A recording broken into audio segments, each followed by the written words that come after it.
The sun hung merciless above the New Mexico desert, a burning eye that saw everything and forgave nothing.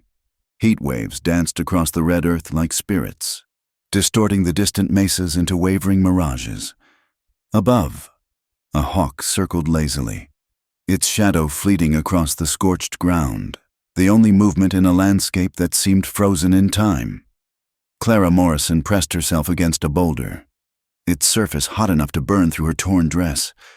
She didn't care about the pain. Pain meant she was still alive, still moving, still ahead of him.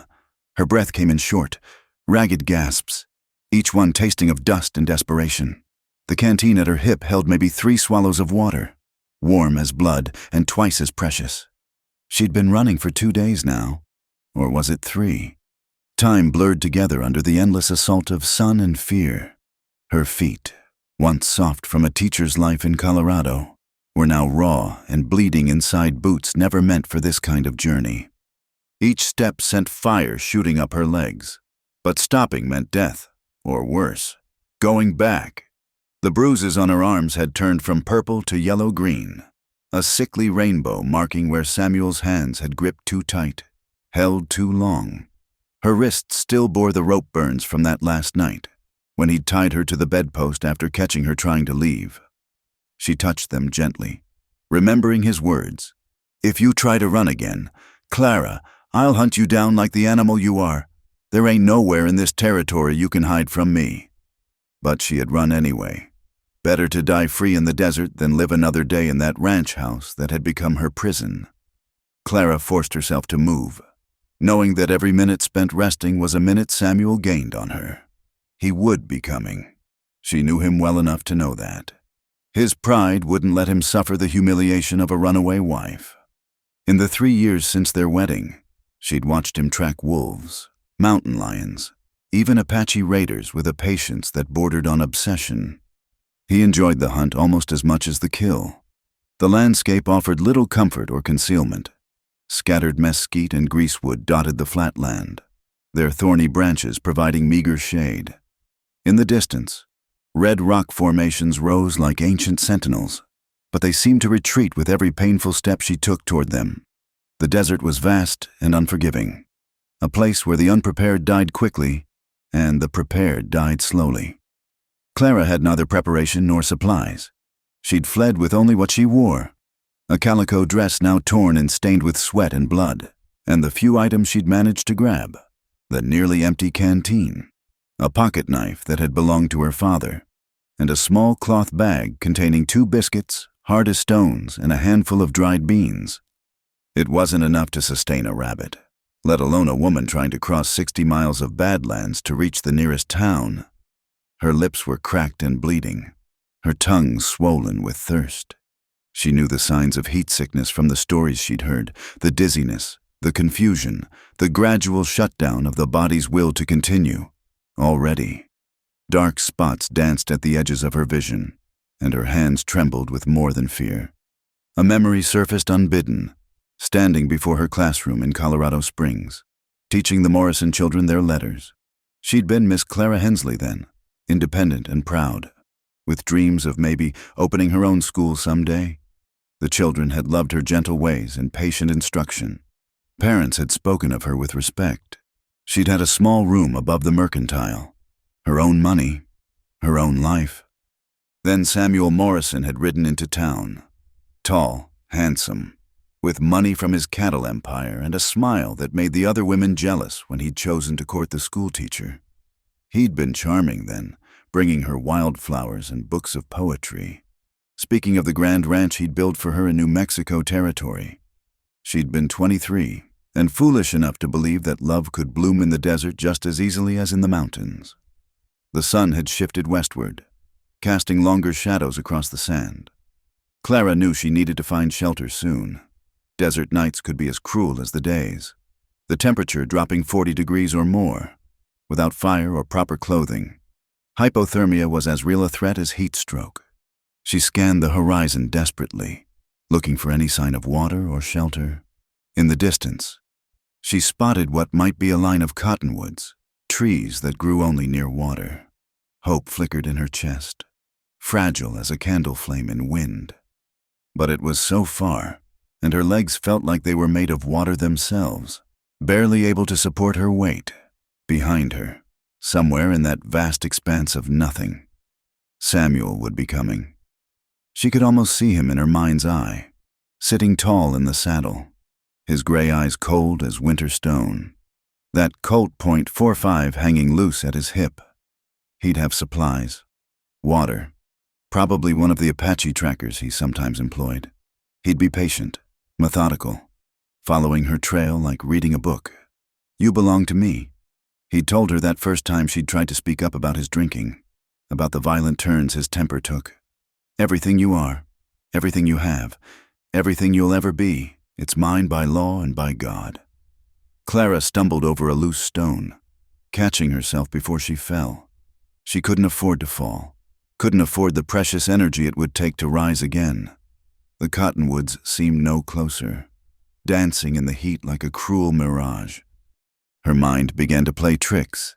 She thought she heard horses, thought she saw riders cresting the distant hills, but when she blinked, there was only empty land and endless sky. She thought of her mother, dead these 5 years now, who'd warned her about marrying a man she'd known only 3 months. "The desert changes people, Clara," she'd said. "It strips away pretense, shows what's really underneath. Make sure you know what's under that handsome face before you say yes."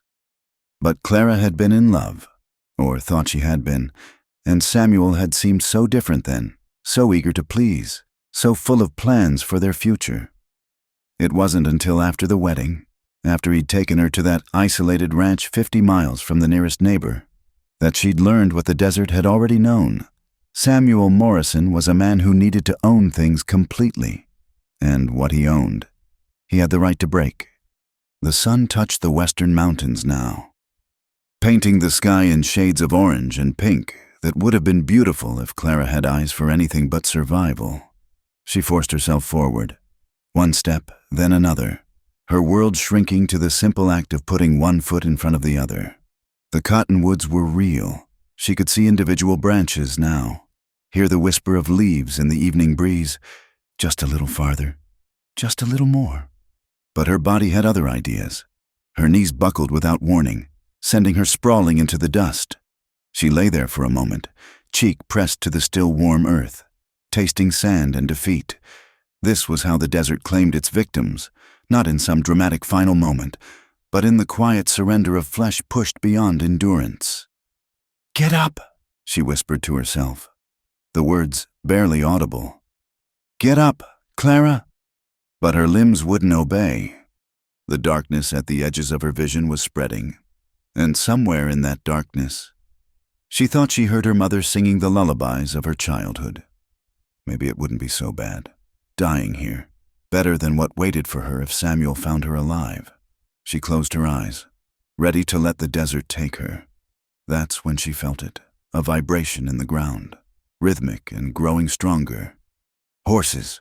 Her eyes snapped open, adrenaline giving her the strength to turn her head. There, silhouetted against the dying light, a rider approached, but something was wrong with the picture. This wasn't Samuel's familiar form, wasn't the rigid posture of a man who'd learned to ride in eastern stables. This rider moved like water, flowing with the horse's motion as if they were one creature. And he was coming fast, too fast, as if her prone form was a destination rather than a chance discovery. Clara tried to rise, tried to run, but her body had nothing left to give. She could only watch as the rider drew closer, could only wait to learn whether the desert had sent her salvation or simply a different form of doom. The last thing she saw before darkness claimed her was a face that belonged to no white man, angular features carved by wind and sun, eyes the color of amber, and an expression that might have been concern or might have been something else entirely. Then there was nothing but the vast silence of the desert and the first cold stars beginning to pierce the darkening sky. Koanayati had been tracking the woman for 6 hours, reading her story in the disturbed sand and broken mesquite branches. She moved like prey, zigzagging without purpose, doubling back on her own trail, leaving signs of panic everywhere she passed. But there was something else in those tracks, something that made him continue following when wisdom said to turn away. Determination. Despite the blood drops that spotted the sand, despite the stumbling gait that grew more pronounced with each mile, she kept moving forward. He'd first noticed her trail at dawn while hunting antelope near Coyote Ridge. Fresh tracks heading into the worst part of the desert, made by a woman's boots. City boots, from the look of them, with heels meant for boardwalks, not sand. No horse tracks accompanied them. No pack marks. Just a lone woman walking into death's embrace. Koa had almost turned away then. The desert claimed many fools, and he'd learned long ago that interfering with fate brought nothing but trouble. His Apache grandfather would have said the spirits had already marked her path. His Mexican mother would have crossed herself and whispered prayers for the woman's soul. But something in those tracks held him. Maybe the way she'd paused to tear strips from her dress to wrap her bleeding feet, or how she'd circled back to check if she was being followed. This wasn't just foolishness. This was desperation. Now, watching her crumpled form from a distant ridge, he weighed his options. The sun was setting, painting the desert in shades of blood and gold. Night would bring cold that could kill as surely as the day's heat. She hadn't moved in several minutes, though he could see the slight rise and fall of her chest. Still alive. Then, but for how long? Koa touched the medicine pouch at his throat, feeling the sacred items within, a piece of turquoise from his mother's homeland, an eagle feather from his first vision quest, and a small silver cross that had belonged to his father. 3 bloodlines flowed in his veins: Apache warrior, Mexican horseman, and through his father's mother, the pale-skinned settlers who called themselves American. He belonged fully to none of them and partially to all, walking between worlds like the shadow he'd trained himself to be. The woman stirred, trying to rise. Even from this distance, he could see the bruises marking her arms, the rope burns on her wrists. He'd seen such marks before, on Apache women taken by soldiers, on Mexican girls sold to Comancheros. Someone had held this woman against her will. Someone she'd risked the desert to escape. That changed things.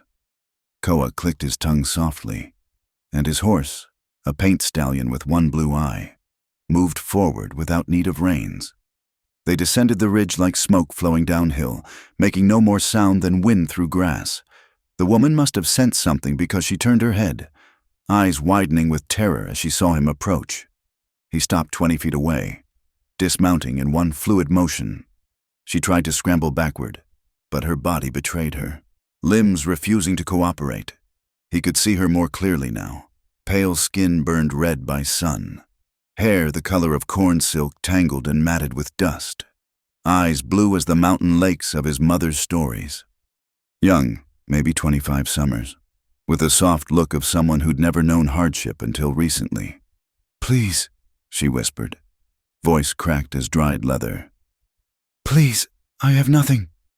Koa remained still, reading her the way he'd read her tracks. Fear dominated, but underneath lay that same determination. She wouldn't beg, he realized. She'd pleaded for mercy, but she wouldn't beg for her life. This one had pride, even broken as she was. Moving slowly, he pulled his water skin from the saddle and approached. She watched him like a rabbit watches a coyote, ready to bolt if her body would allow it.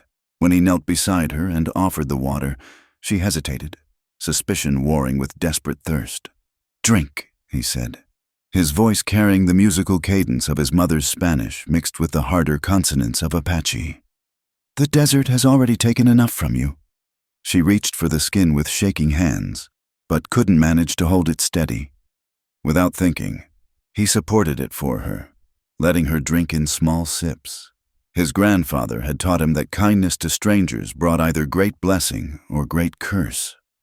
Looking at this woman, he wondered which she would prove to be. "Who did this to you?" The words came out before he could stop them, his fingers ghosting near but not touching the bruises on her arms. She pulled back, defensive walls slamming up despite her weakness. "I fell," she said, the lie as transparent as spring water. Koa studied her for a long moment, then shrugged. Everyone had their secrets. The desert would reveal truth in its own time.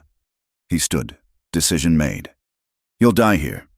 he said matter-of-factly. Tonight, when the cold comes. Or tomorrow when the sun returns. The coyotes are already gathering. She followed his gaze to the distant shape slinking between the shadows. Maybe that's better, she whispered, and something in her tone made his chest tighten unexpectedly. Death is never better, he said, repeating words his mother had spoken during the cholera outbreak that had nearly claimed her. Death is just ending. Life is possibility. He moved back to his horse, untying the blanket rolled behind his saddle. The woman watched him with confused wariness as he returned and wrapped it around her shoulders. The wool smelled of smoke and horse and the wild herbs he used to keep insects away. I can't pay you, she said, clutching the blanket like it might be snatched away. Did I ask for payment? He crouched beside her again, this time checking her feet. The boots were ruined, the leather stiff with blood. Through the holes, he could see raw flesh that would fester by morning if not tended. These must come off. No, she jerked back, then gasped at the pain the movement caused. I need them. I have to keep going. Going where? He gestured at the empty desert stretching in every direction. The nearest town is 3 days riding. You wouldn't make 3 hours. Tears gathered in her eyes, but she blinked them back fiercely. I can't go back. I won't go back. I didn't say back. I said off. He waited, patient as stone, until she finally nodded, as gently as his hands knew how. He worked the boots free. Her feet were worse than he'd expected, blistered, torn, already showing signs of infection. She bit her lip hard enough to draw blood but made no sound. From his saddlebags, he retrieved the healing supplies he always carried, traditional Apache remedies mixed with Mexican herbs and a few modern medicines traded from American merchants. His hands worked with practiced efficiency, cleaning wounds, applying poultices, wrapping her feet in soft deer hide. You're Indian, she said, not quite a question. Apache, he confirmed, then added, and Mexican, and a quarter white, if bloodlines matter to you. She shook her head slightly. I used to think they did, back when I thought I understood the world. A bitter laugh escaped her. I was a teacher. I thought I knew things. Teachers are sacred to my mother's people, he said, tying off the last bandage. They preserve wisdom, pass it to the next generation. I taught children their letters and numbers, she said. Nothing sacred about that. You taught them to read the world.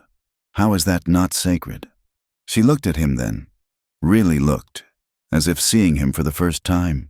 He wondered what she saw. The Apache warrior trained to kill silently in darkness, the Mexican vaquero who could gentle wild horses with whispered words, or the part of him that belonged to neither world fully. Her scrutiny made him uncomfortable in a way enemy rifles never had. The sun had vanished behind the western mountains, leaving only afterglow. The temperature was already dropping, and he could see her beginning to shiver despite the blanket. Decision time. He could give her supplies, point her toward town, and ride away. That would be the wise choice, the safe choice. But wisdom and safety had never been his strongest guides. Can you ride? He asked. Hope flickered in her eyes, quickly suppressed. Yes, I could, if... He was already moving, adjusting his saddle, making room. When he turned back, hand extended, she hesitated again. Where? The single word carried volumes of fear and desperate need. There's a place, he said carefully. Hidden, safe, water, shelter, food. You can rest, heal, decide your next path. Why? Her voice broke on the word. Why would you help me? Koa considered the question, not sure he knew the answer himself. Maybe it was the determination in her tracks, the refusal to surrender even when surrender seemed the only option. Maybe it was the bruises that reminded him of other women, other times when he'd turned away and later wished he hadn't. Or maybe it was something in her eyes, a wildness that the desert recognized as kin. Because the one who did this to you, he said finally, he's wrong. You don't belong to him. The desert has claimed you now, and the desert protects its own. She stared at him for a long moment, then placed her hand in his. Her skin was soft despite the sun damage, her grip stronger than he'd expected. He lifted her easily. She weighed nothing, bones of a bird, and settled her in front of him on the paint stallion. "My name is Clara," she whispered as his arms came around her to take the reins. "Clara Morrison, though I suppose that doesn't matter anymore." "Names always matter," he said, clicking to set the horse in motion. "They carry power, tell stories. But if you need a new one, the desert will provide." She leaned back against him, whether from exhaustion or trust he couldn't tell. Her hair smelled of dust and fear sweat, but underneath he caught a hint of something else. Lavender, maybe, or the rose water Eastern women favored. Civilization clinging to her even here. They rode in silence as stars emerged overhead. The ancient patterns his grandfather had taught him to read. The horse knew the way, picking a path through rocks and thorns with the sureness of long practice. Koa felt the woman, Clara, relaxing against him incrementally, exhaustion finally overwhelming fear. "He'll come for me," she said suddenly, voice small in the vastness. "My husband, he'll never stop looking." "Let him look," Koa replied. "The desert is large and full of bones. Many men have vanished here, thinking themselves hunters." She shivered, and he couldn't tell if it was from cold or memory. "You don't know him. Samuel Morrison owns the largest ranch in 3 counties. He has money, men, influence. He's friends with the territorial governor. And yet, his wife runs barefoot through the desert to escape him." Koa guided the horse down a narrow deer trail visible only by moonlight. Power built on fear is like a house built on sand. It looked strong until the first real storm. They were entering canyon country now, the walls rising around them like protective arms. Clara had gone quiet, and he thought she might have fallen asleep until she spoke again. "I dream sometimes that I'm back in Colorado, teaching school, free to walk where I please without asking permission." Her voice carried a longing sharp as any blade. "Foolish dreams. No dream of freedom is foolish," he said, thinking of his own people, forced onto reservations, told where they could ride and where they couldn't. Sometimes dreams are all that keep us alive. The horse's hooves echoed off stone as they entered a narrow canyon that seemed to lead nowhere, but Koa knew its secrets, knew the hidden turn that revealed a passage barely wide enough for a rider, knew the ancient handholds carved by his ancestors that allowed access to the valley beyond. "Close your eyes," he told Clara as they approached the passage. "Trust me." He felt her tense, then deliberately relax, choosing trust over fear. It moved something in him, that small act of faith. The passage was dark as a cave, branches scraping at them from both sides. But then they emerged into moonlight again, and Clara's soft gasp told him she saw what he'd wanted her to see. The hidden valley spread before them like a secret jewel, grass silver in the moonlight. The musical sound of running water, cottonwoods whispering promises of shade and safety. Along the far wall, ancient drawings told stories of his people's time here before the white men came, before the world changed. "It's beautiful," Clara breathed, and he heard tears in her voice. "It's sanctuary," he corrected, guiding the horse toward the small adobe structure built against the canyon wall. Not his work, but maintained by him, a shelter for those who needed it. For tonight, tomorrow, as long as necessary. As he lifted her down from the horse, her hands gripped his shoulders for balance, and their eyes met. In that moment, he saw past the fear and exhaustion to something else, a spark that refused to be extinguished, a strength that bruises and brutality hadn't broken. "Thank you," she whispered. "Don't thank me yet," he replied.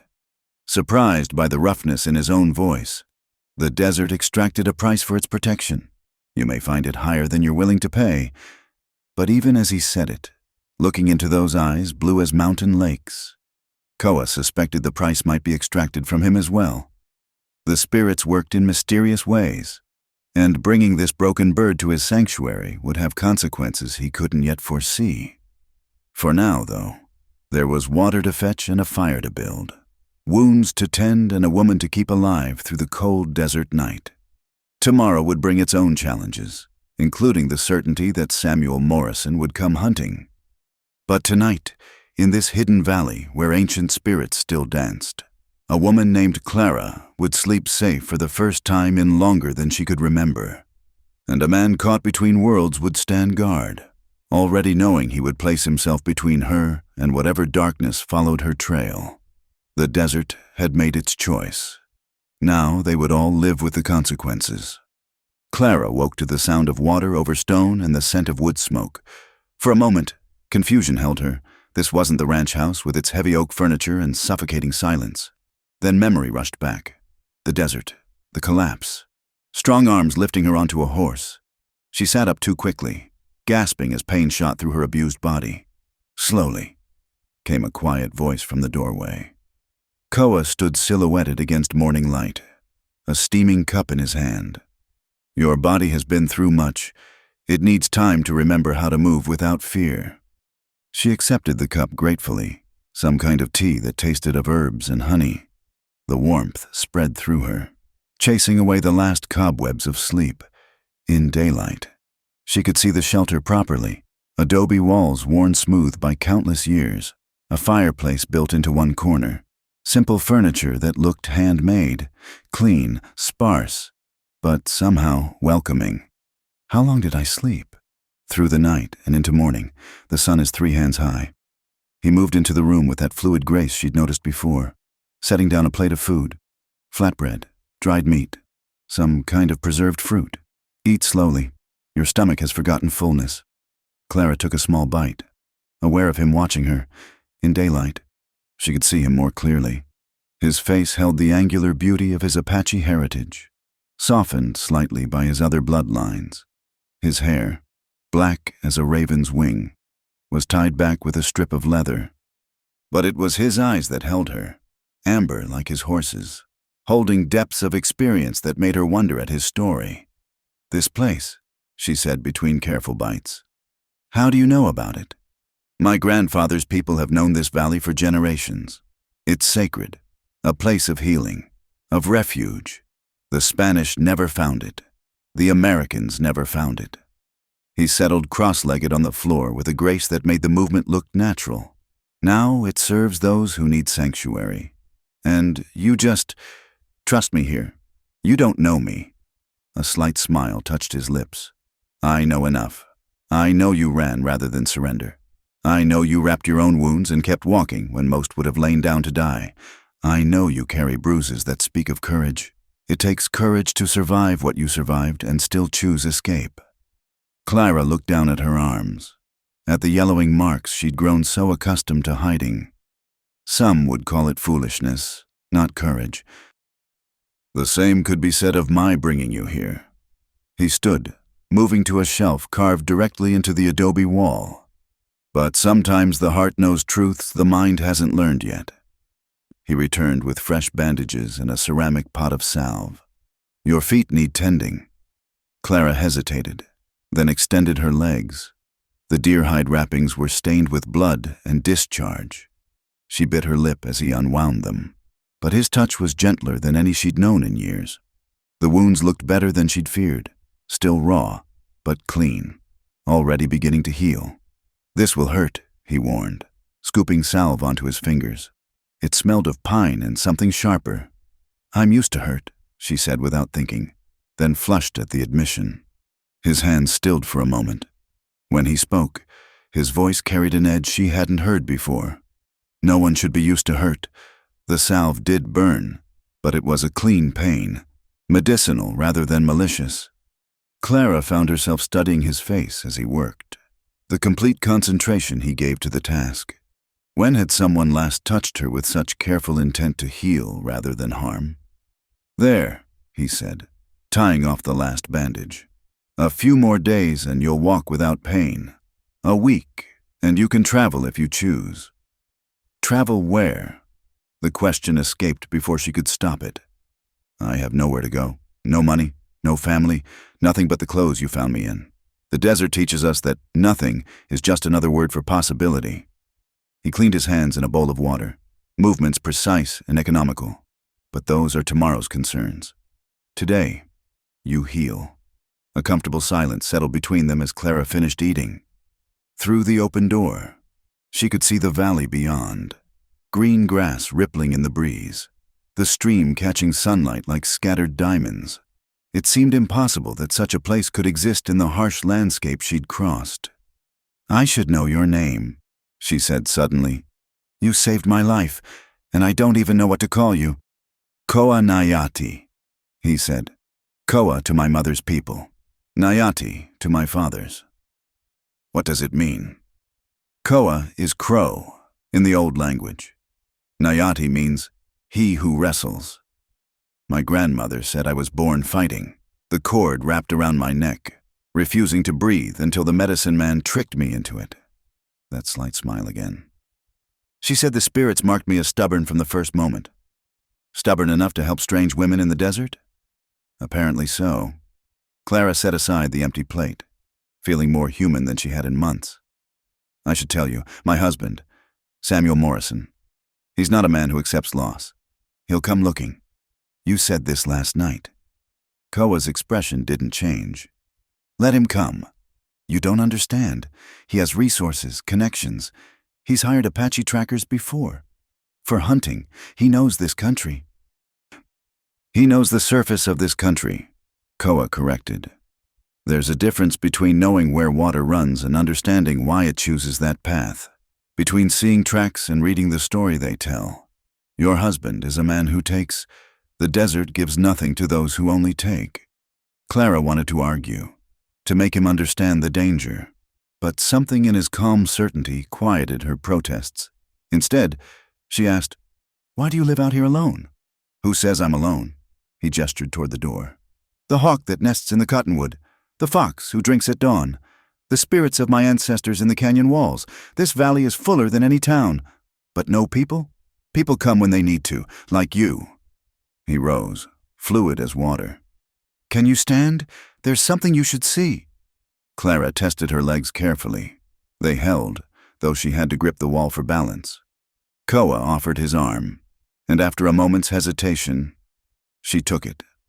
His skin was warm, roughened by sun and work, but his support was steady as stone. He led her outside, moving slowly to accommodate her careful steps.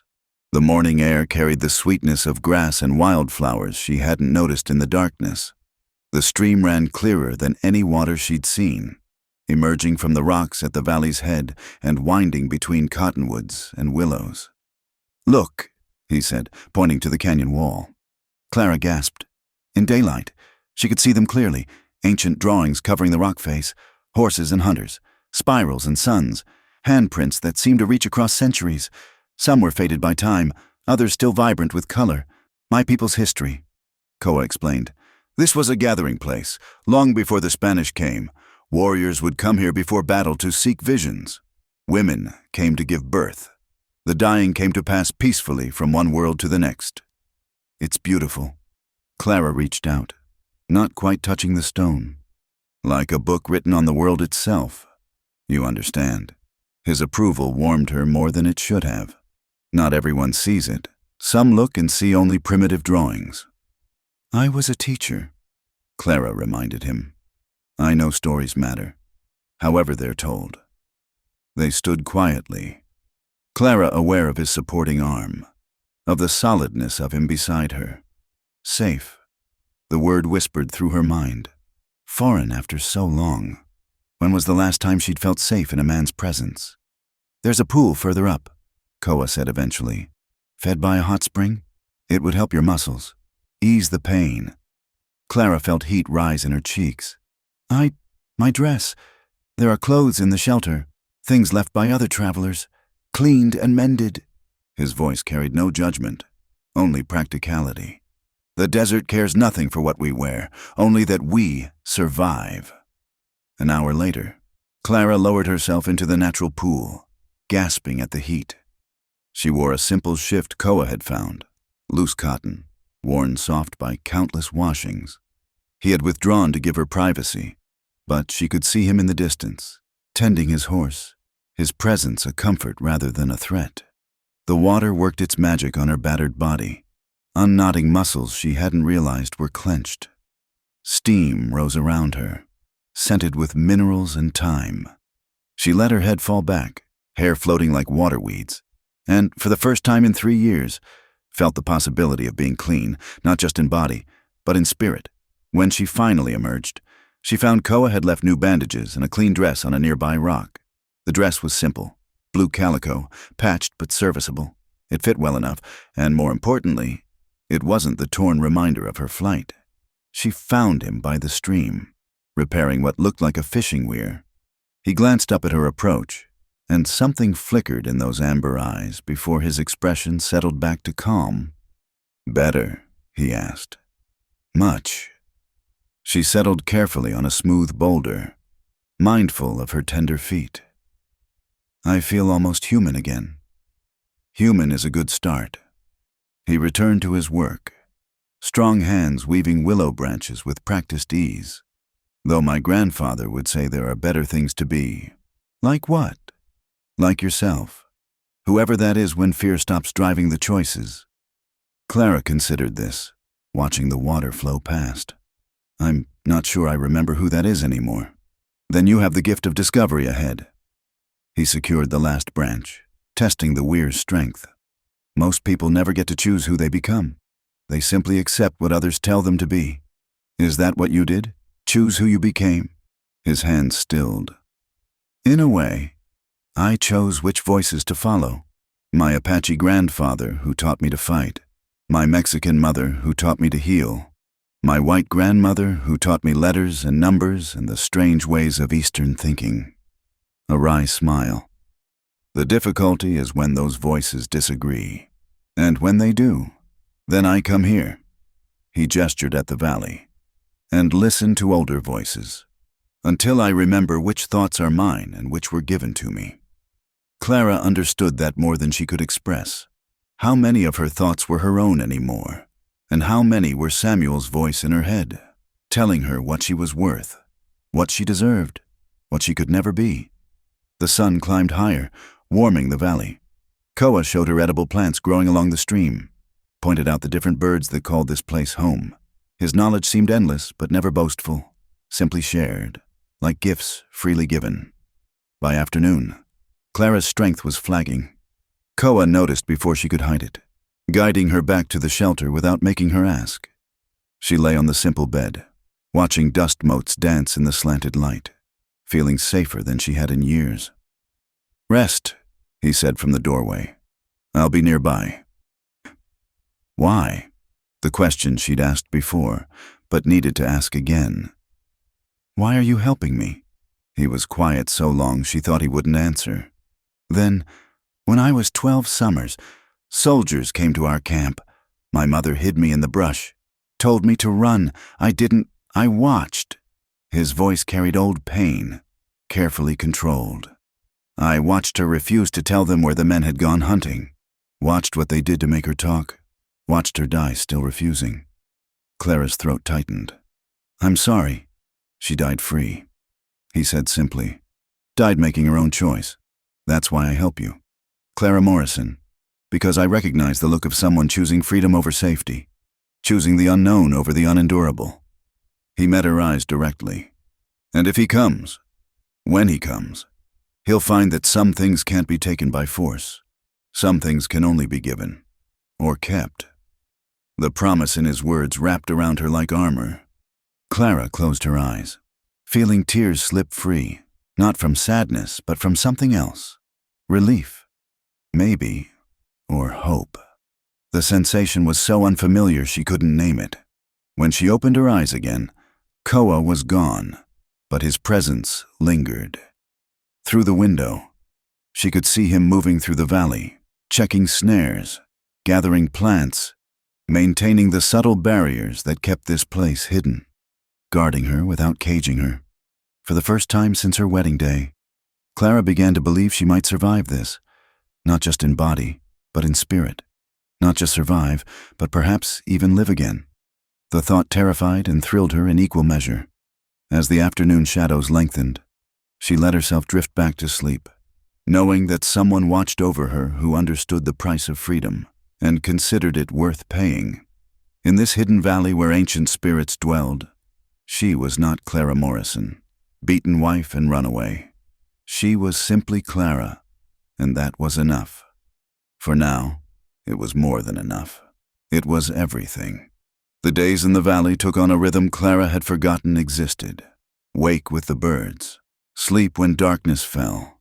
Let hunger and thirst, not clocks and expectations, dictate the hours between. Her feet healed faster than seemed possible, the angry wounds fading to pink scars under Koa's patient care. But it was her spirit that underwent the greater transformation, unfurling like a flower after too long in shadow.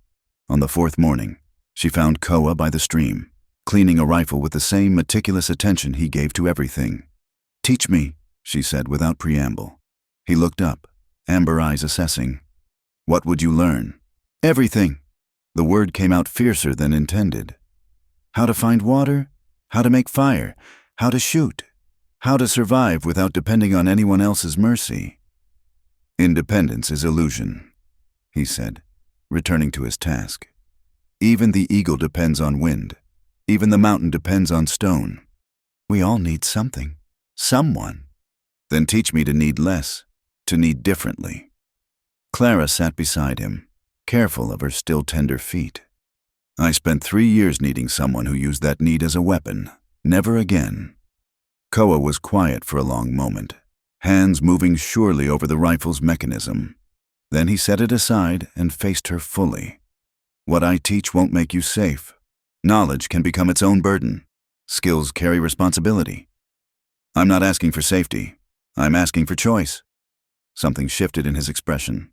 Approval, perhaps, or recognition. "Then we begin." He started with water, leading her through the valley to show her the signs, the particular green of cottonwoods that marked underground streams, the way certain birds flew at dawn toward hidden springs, how to read the land's contours for places where water gathered. "See here," he said, kneeling by a dry wash. "Old water path. Follow upstream. You find where it begins. Follow down. You find where it pools." His finger traced the subtle signs in sand and stone. Water has memory. It returns to paths it knows. Clara crouched beside him, studying the unremarkable ground until gradually she began to see what he saw, the slightly different color of sand where moisture lingered, the way small stones aligned with past currents. In the desert, everything speaks if you know how to listen. Koa continued, "Survival isn't about conquering. It's about conversation." They spent the morning that way, Koa pointing out the edible plants, prickly pear cactus with its sweet fruit and paddle-shaped leaves that could be cooked, mesquite pods that ground into flour, the small seeds of grasses that could sustain life when nothing else remained. He showed her which plants healed and which harmed, how to test unknown vegetation safely, where to dig for roots that stored water. "Your hands will learn," he said when she struggled to extract cactus fruit without catching thorns. "The body remembers what the mind forgets." By midday, the sun drove them to shelter. But the lessons continued, in the adobe's shade. Koa taught her to build fire without matches, the patient work of finding the right wood, creating tinder from inner bark, the ancient friction methods his grandfather had shown him. Clara's first attempts produced only sore hands and frustration. The bow drill slipped, the tinder wouldn't catch. Sweat stung her eyes, but Koa simply corrected her grip, adjusted her posture, demonstrated again with infinite patience. "Fire is alive," he explained. "You don't force it, you invite it. Offer it food, dry grass, then twigs, then branches. Shelter it from wind until it's strong. Respect it always. Or it becomes enemy instead of friend." On her dozenth attempt, a tiny spiral of smoke rewarded her efforts. Clara held her breath, feeding the ember with trembling hands until flame bloomed like a small sun. The triumph that flooded her was out of proportion to the simple act. But Koa's approving nod made her feel like she'd climbed a mountain. "First fire is always sweetest," he said. "Remember this feeling when frustration comes. Everything worth knowing demands patience." The afternoon brought different lessons. Koa set up targets, circles drawn on flat stones, and introduced her to firearms. First, basic safety that he drilled into her with unexpected sternness. A weapon is neutral, he said, placing the unloaded rifle in her hands. It becomes what the holder makes it, protection or persecution, food bringer or life taker. Respect it like fire. Never point at anything you don't intend to destroy. Never touch the trigger until you're ready to accept the consequences. The rifle was heavier than Clara expected, awkward in her unpracticed grip. Koa adjusted her stance, showed her how to nestle the stock against her shoulder, how to sight down the barrel, how to breathe. Don't fight the weight, become partners with it. The rifle wants to be steady, let it teach you stillness. Her first shots went wild, the recoil surprising her even though he'd warned her to expect it. But gradually, she began to understand the relationship between breath and trigger, between stillness and accuracy. I was a terrible shot as a boy, Koa admitted, reloading for her. My Apache cousins mocked me, said I couldn't hit a mountain if I stood on it. But my Mexican uncle told me something. The target doesn't matter, the shooter matters. Master yourself, and the rest follows. By the time shadows lengthened, Clara had progressed from missing entirely to hitting the outer edges of the targets. Her shoulder ached from the recoil. Her hands smelled of gunpowder, but she felt more capable than she had in years. That evening, as they prepared the simple meal of rabbit Koa had snared and greens Clara had gathered herself, she asked him about his past, the boy who couldn't shoot, who grew into this man of quiet competence. I lived between worlds, he said, turning the rabbit on its spit. Too Apache for the Mexicans, too Mexican for the Apache, too brown for the Americans. Each group wanted me to choose, to cut away the parts that didn't fit their vision. What did you do? Refused. He smiled at the memory. It caused no end of trouble. My Apache grandfather said I was stubborn as a mule. My Mexican mother said I was proud as a rooster. My white grandmother said I was difficult as her own son had been. The smile softened. They were all right. Where are they now, your family? Gone to their various spirits. No self-pity in the words, just fact. Grandfather in battle, mother to sickness, grandmother to age, but their voices remain. He touched his temple. Here, always arguing, still trying to guide me. Clara understood that kind of presence, though in her case, the voice was one she desperately wanted to silence. Samuel's words still echoed sometimes, telling her she was worthless, stupid. Fortunate he'd chosen her at all. She pushed the thoughts away, focusing on the present. Will you teach me your languages? She asked impulsively. Apache, Spanish. Language is more than words. Koa cautioned. It's thought patterns, world view. Apache has no word for own in the way English uses it. Spanish has 20 ways to say love, each meaning something different. Learning language changes how you see. Good. I want to see differently. So that became part of their routine, too. As Clara's body strengthened, her mind absorbed new ways of thinking. Koa taught her Apache words for the natural world. Tu for water, gocha for fire, gaus for sky. Spanish came easier, its rhythms familiar from her teaching days when several Mexican children had attended her school. But the most valuable lessons were the unspoken ones. The way Koa never moved suddenly around her, always announcing his presence. How he asked permission before tending her healing feet, though the wounds barely needed attention now. The respect he showed for her space, her thoughts, her silences. One evening, as they sat by the fire Clara had built herself, she found herself telling him about Samuel. Not the brutal details, those stayed locked inside, but the slow erosion of self that came with such a marriage. He was charming at first, she said, watching flames dance. Brought me books of poetry. Praised my teaching. Said he wanted a wife who could think, not just decoration. A bitter laugh escaped. He wanted a wife who could think just enough to appreciate his superiority, but not enough to question it. Control wearing the mask of love. Koa's voice held understanding. The cruelest trap, because you cage yourself, thinking it's choice. Yes. The simple acknowledgement loosened something in her chest. By the time I understood, I was 50 miles from anywhere. No money of my own. No friends who weren't his friends first. The law says a husband can discipline his wife. Who would help me? You helped yourself. By running into the desert to die? By choosing the possibility of death over the certainty of spiritual destruction. He added wood to the fire, sparks rising like prayers. That takes courage most never find. They sat in companionable silence, the fire crackling between them. Clara felt the weight of the derringer she now carried. Koa had insisted, showing her how to conceal it, how to draw quickly. Last resort, he'd said. But sometimes last resorts are all we have. I should hate him, she said suddenly. Samuel, but mostly I feel empty, like he's a force of nature, a tornado or wildfire. You don't hate disasters. You just try to survive them. Hate is another kind of cage. Koa observed. It chains you to what you despise. Better to feel nothing, best to feel free. Are you free? The question slipped out before she could stop it. He considered this. Amber eyes reflecting firelight. More than most, less than the hawk. But freedom isn't a destination. Clara, it's a practice, daily chosen. Today, I chose to teach instead of hunt alone. You chose to learn instead of hide. Tomorrow we'll choose again. What if I choose to stay? Her heart hammered at her boldness. Not forever, but until I'm stronger.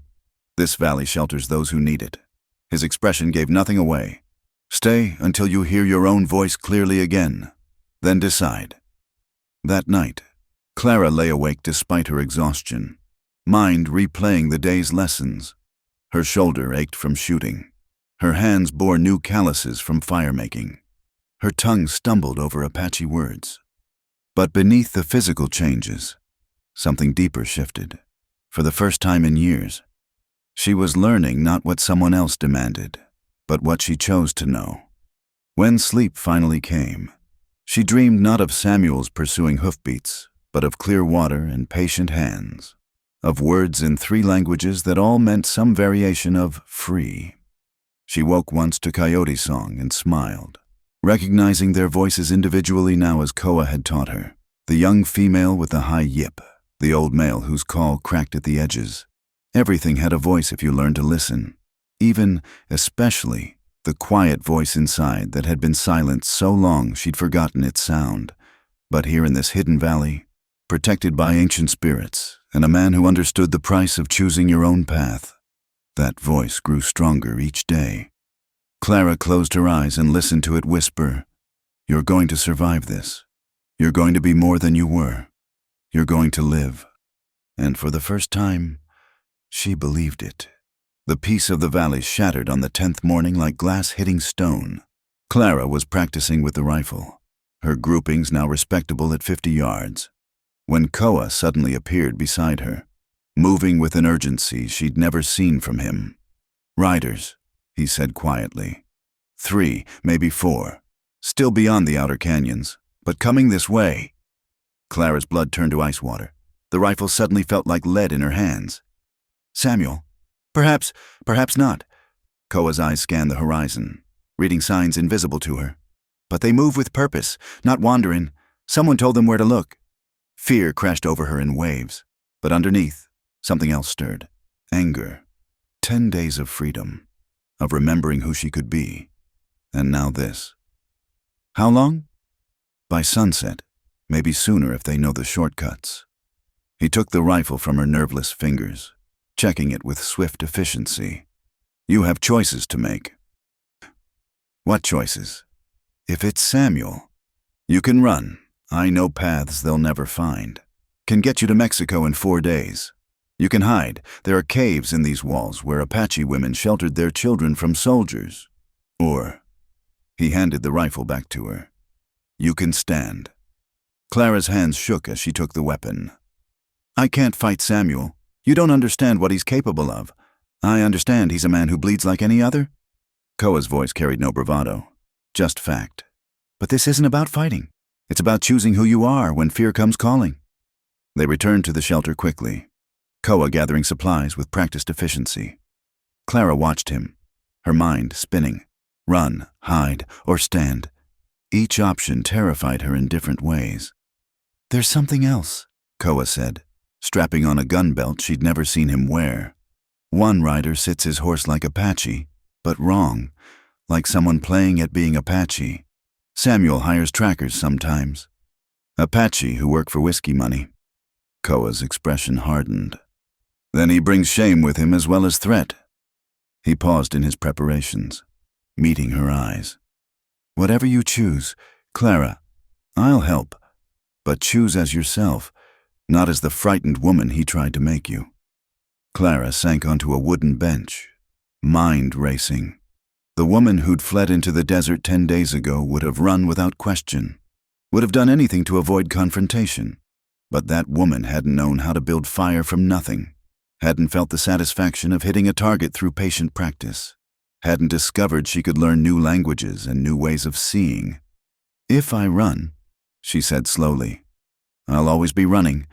In Mexico, California, anywhere, I'll always be looking over my shoulder. Perhaps, or perhaps distance brings its own freedom. And if I hide, then you survive. Sometimes that's enough. Sometimes it's everything. But not this time. The words surprised her even as she spoke them. I'm tired of being a rabbit. Koa, tired of living in fear of the hawk's shadow. Something flickered in his amber eyes. Pride. Maybe. Or concern. Standing doesn't mean fighting. There are many ways to show strength. Then help me find one that keeps us both alive. The plan they developed was simple, perhaps too simple. But as Koa explained, complexity bred failure in desperate moments. Clara would meet the riders openly, neither hiding nor threatening. She would assert her rights as a free woman, demand they leave. If Samuel had brought law with him, a sheriff, a marshal, she would go peacefully but publicly, making clear she left under duress. And if he brought only hired men? Clara asked. Checking the derringer Koa insisted she keep concealed. Then we learn what kind of men they are. His hand rested briefly on his knife hilt. Not all who hire out for such work lack honor entirely. Some can be reasoned with. Some can be shamed. Some... He didn't finish, but Clara understood. They prepared the valley's defenses, subtle things that wouldn't appear aggressive but would provide advantage if needed. Koa positioned rifles in hidden spots, created natural barriers that would funnel approaches, set up sight lines. Clara watched him work, this man of peace preparing for potential war with the same careful attention he gave to healing. As afternoon shadows began to lengthen, they heard them, horses' hooves echoing off canyon walls, the jingle of spurs and tack. Clara's heart hammered so hard she thought it might break free. But she forced herself to stand straight beside Koa at the valley's entrance. 4 riders emerged from the narrow passage, Samuel at the lead, his gray eyes cold as winter stone, wearing the same black coat he favored for town business. Behind him rode 2 men Clara didn't recognize, rough-looking sorts with the marks of those who lived by violence. And last, slouching in his saddle with a whiskey bottle glinting at his hip, an Apache who looked like he'd forgotten what pride meant. Samuel's eyes found Clara immediately, and his lips curved in that smile she'd learned to fear, the one that preceded pain presented as lesson. Hello, Clara. His voice carried the same cultured tones that had once charmed her, now edged with possession. You've led us quite a chase, Mr. Morrison. She was proud her voice didn't shake. You're not welcome here. Please leave. He laughed, the sound scraping like rusty metal. Leave. I've come to collect my property. Mrs. Morrison, surely you haven't forgotten you're my wife. I haven't forgotten anything. Clara lifted her chin, finding strength in Koa's steady presence beside her, including the bruises, the locked doors, the nights you... She stopped, refusing to give him the satisfaction of her pain. I'm not returning with you. Samuel's eyes narrowed, taking in her changed appearance, the sun-darkened skin, the practical clothing, the way she stood without cowering. His gaze shifted to Koa, and his expression hardened further. I see. Found yourself a savage to rut with. He leaned forward in his saddle. Judge Harrington will be very interested to hear how my wife abandoned her marriage vows for some half-breed's bed. Heat flooded Clara's face. But before she could respond, Koa spoke, his voice carrying quiet authority. "You dishonor yourself with such words. She came here seeking sanctuary from brutality. Nothing more. Don't speak to me, savage." Samuel's hand moved toward his gun. "I'm addressing my wife. Former wife." Clara stepped forward, surprising everyone, including herself. "I may not have papers yet, but our marriage ended the night you tied me to a bed and told me I'd learn obedience or die trying." The hired men exchanged glances, clearly uncomfortable. One, a weathered man with kind eyes that seemed at odds with his profession, shifted in his saddle. Samuel's facade of civility cracked. "Jebediah, Marcus, I'm paying you to retrieve my property, not listen to her lies. Do your job." The weathered man, Jebediah, cleared his throat. "Mr. Morrison, you said she was simple-minded, needed protection. This woman seems plenty capable of deciding for herself. I'm paying you to follow orders, not think." Samuel's voice went sharp. "Joseph, you tracked her here. Tell these fools what Apache do to white women." The drunk Apache stirred, bloodshot eyes focusing with difficulty. When he spoke, his words slurred but carried unexpected weight. "This place, this is Sacred Valley. Old medicine. We shouldn't be here." "Superstitious nonsense." Samuel dismounted, his movements sharp with anger. "If none of you have the spine for this, I'll handle my wife myself." He strode toward Clara, and she saw her nightmare walking in daylight. The man who'd systematically destroyed her sense of self, who'd made her doubt her own worth until escape seemed impossible. But as he reached for her, Koa moved. It happened so fast Clara almost missed it. One moment Samuel was grabbing for her arm. The next, he was on the ground. Koa's knife pressed against his throat. The Apache's knee planted firmly on his chest. "Touch her again," Koa growled, his voice carrying the promise of violence barely leashed. "And I'll bury you here. This ground has drunk blood before. It won't notice yours." The hired men went for their guns, but Koa didn't even look at them. "Your employer lied. Ask yourselves if his money is worth dying for his lies. Let him up." Jebediah's voice was calm but firm. He'd drawn his gun, but pointed it at the ground. "Not at Koa. Let's all take a breath before this gets past fixing." Samuel's face had gone purple with rage and lack of air. Koa eased the pressure slightly, but didn't move the blade. "He threatens what's under my protection. Apache law says I can kill him for that. Mexican law says the same. Even American law recognizes a man's right to defend the innocent." "She's my wife," Samuel gasped. "She's a person." Clara found her voice again. Stronger now. "Not property. Not something you own. A person who chooses to stay here rather than return to your cruelty." Jebediah holstered his weapon slowly. "Marcus, I'm thinking we made a mistake taking this job." The other hired man nodded, relief clear on his face. Man said retrieve his addled wife who wandered off confused. Didn't say nothing about dragging off a woman with clear mind and good reasons. Joseph, the Apache tracker, slid from his horse with surprising grace for someone so drunk. He approached slowly, careful not to threaten, and looked down at Samuel pinned beneath Koa's blade. "I know you," he said to Koa in Apache. Clara understood enough now to follow. "Son of Maria Morales and Nathan Birdsong. Your grandfather was Goes with Thunder." "I am his grandson," Koa confirmed in the same language, never taking his eyes off Samuel. Joseph's weathered face transformed. "Then I've shamed myself doubly, taking white man's whiskey money to violate sacred ground and threaten the grandson of a war chief." He turned to the hired men, switching to English. "We leave, now. This place is protected by old agreements. To spill blood here brings curse on 7 generations.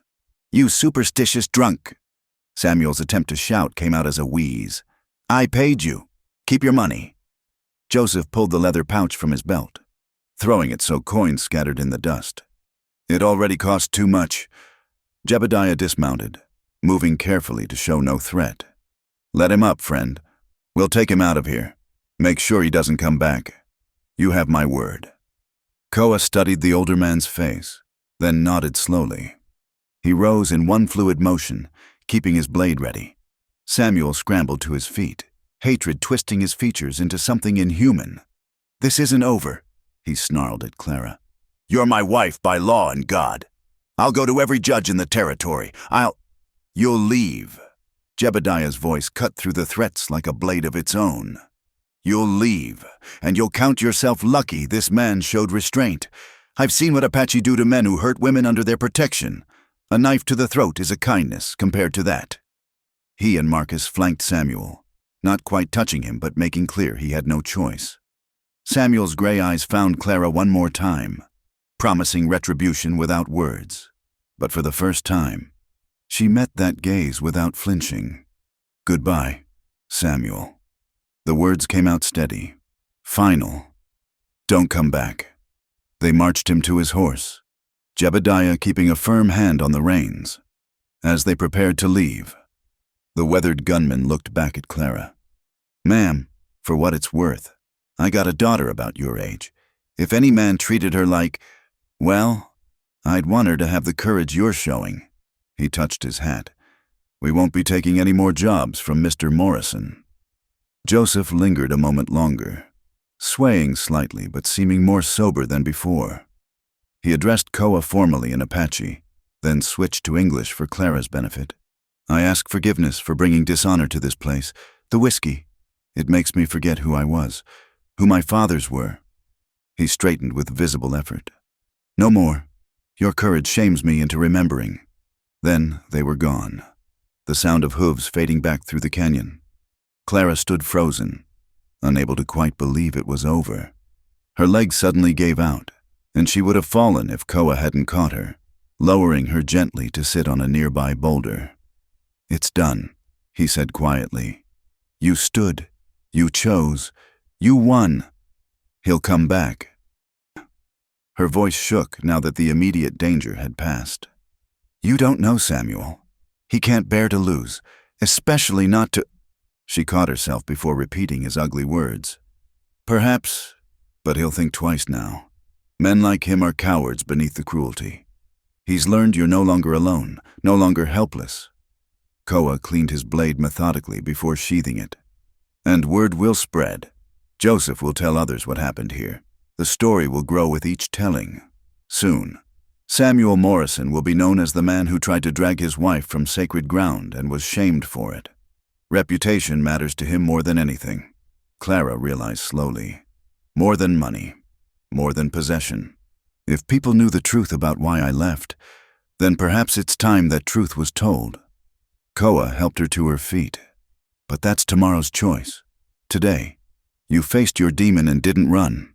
That's enough victory for one day." As they walked back to the shelter, Clara felt something fundamental shift inside her chest. She'd spent 3 years learning to make herself small, to avoid notice, to survive by submission. Today, she'd stood tall, spoken her truth, refused to be diminished. Samuel might return, probably would return, but he'd find a different woman waiting. Not a rabbit to chase, but someone who'd remembered her own strength. "Thank you," she said as they reached the doorway, "for standing with me, for being willing to keep my promise." Koa's slight smile returned. "I told you that first night. Anyone who touched you again would meet the desert's justice. I keep my words, even against 4-armed men, especially then. Though I'm glad Jebediah proved honorable. Fighting is last choice, always. But some things are worth the risk." "What things?" The question came out softer than intended. Koa was quiet for a long moment, amber eyes thoughtful. "Freedom, dignity, the right to choose your own path." He paused. "You." The single word hung between them, weighted with possibilities neither was ready to explore. Clara felt heat rise in her cheeks, but not from embarrassment. This was something else, something that had been growing quietly in the sanctuary of the valley. A recognition, perhaps, of kindred spirits who'd found each other against all odds. But now wasn't the time. Not with Samuel's threats still echoing, not with her newfound courage still fragile as spring ice. So she simply nodded, understanding passing between them without need for words. That night, as they shared a meal by the fire, Clara felt the last chains of her old life breaking. She'd faced Samuel Morrison and hadn't broken, hadn't run, hadn't surrendered. The woman who'd fled into the desert was gone. In her place sat someone new, scarred but not defeated, cautious but not cowering. Someone who might, given time and continued courage, learn to be truly free. Dawn came with mist clinging to the valley floor. The world wrapped in gray silk that muffled sound and blurred edges. Clara woke to find Koa already gone, his absence like a missing note in a familiar song. After the intensity of yesterday's confrontation, the quiet felt ominous rather than peaceful. She dressed quickly in the practical clothes that had become her daily wear, checking the derringer out of habit that was still new. Through the window, she could see no sign of Koa, only the ghostly shapes of cottonwoods emerging from fog. A sound made her freeze, horses approaching through the canyon. Her heart hammered as she grabbed the rifle, checking its load with hands that had grown steady through practice. But these hoofbeats were different from yesterday's measured approach. These came fast, urgent, accompanied by voices calling out in distress.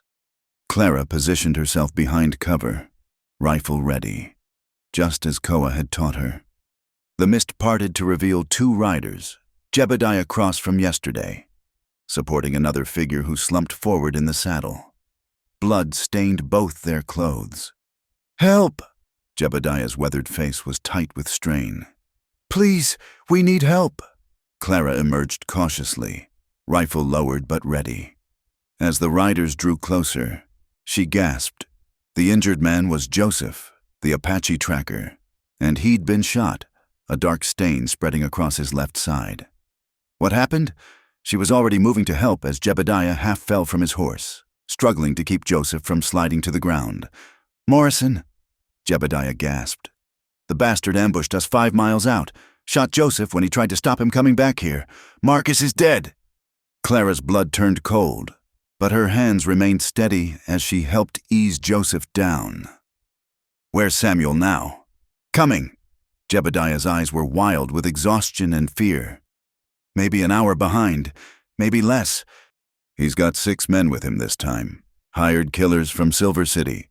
Lost him in the canyons, but he'll find the way."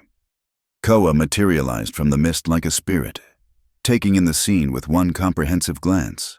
Without a word, he lifted Joseph with surprising gentleness, carrying him toward the shelter. "Bring water," he commanded. "Clean cloth, my medicine bag from the high shelf." They worked in tense efficiency. Koa's hands sure and quick as he examined the wound. The bullet had passed through, missing vital organs but leaving damage enough. Joseph drifted in and out of consciousness, muttering in Apache about dishonored ancestors and whiskey demons. "Will he live?" Clara asked, holding Joseph steady as Koa cleaned the wound. "If infection doesn't take him, if we have time to let him heal." Koa's jaw tightened. "How many men?" 6 plus Morrison." Jebediah slumped against the wall, looking every one of his 50-odd years. Hard cases, everyone. The kind who enjoy their work. Morrison promised them extra for. He glanced at Clara, then away. "For bringing you back breathing but not necessarily whole." Clara's hands stilled on the bandages. The careful control Samuel had always maintained in public had finally cracked completely. He no longer cared about appearances, about what people might say. That made him infinitely more dangerous. "You should go," she told Koa as he tied off Joseph's bandages. "This isn't your fight." Koa's amber eyes flashed dangerously. "You insult me with such words. This valley is under my protection. You are under my protection." Joseph shed blood defending that protection. Their fight became mine the moment Morrison pointed guns this direction. 7 men, Koa, armed killers. Numbers mean less than terrain and preparation. He stood, wiping blood from his hands. "Mr. Cross, can you shoot?" "Well enough."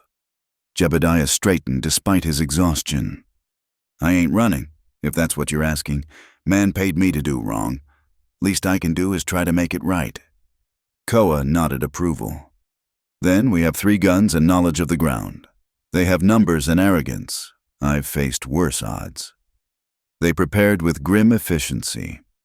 Koa revealed defenses Clara hadn't known existed, hidden positions among the rocks, cached weapons, paths that led to dead ends where attackers could be trapped. He gave Jebediah quick lessons in the valley's geography, showing him where to position himself for maximum advantage. "They'll expect us to ford up in the shelter," Koa explained, sketching diagrams in the dirt. "Let them think that, but we'll be here and here." He marked positions that commanded the approach. Make them come through the narrow places where numbers don't matter. Clara found herself assigned to a natural blind formed by fallen rocks, with clear sight lines to the valley entrance. The rifle felt familiar in her hands now, its weight reassuring rather than burdensome. 10 days ago, she couldn't have imagined herself here, preparing to fight rather than flee. "I'm not a killer," she said when Koa checked her position. "Then don't kill, wound, discourage. Make them reconsider the cost of Morrison's obsession." He adjusted her sight line slightly. "But if it comes to your life or theirs, don't hesitate. The dead have no use for clean consciences." The mist began to lift as the sun climbed higher, revealing the valley in stages like a theater curtain rising. Clara could hear them now, horses and harsh voices echoing off canyon walls. Her mouth went dry, but her hands stayed steady on the rifle. They came as expected, straight up the main approach, confident in their numbers. Samuel rode in the center, protected by his hired guns. Even at distance, Clara could see the change in him, something wild in his posture, dangerous in its abandonment of restraint. "Clara!" His voice boomed across the valley. "One last chance. Come out now, and I'll only punish you moderately.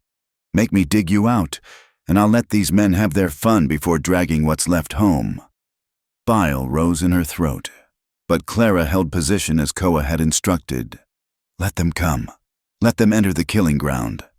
The riders advanced cautiously despite their numbers, professionals who recognized the danger of enclosed terrain.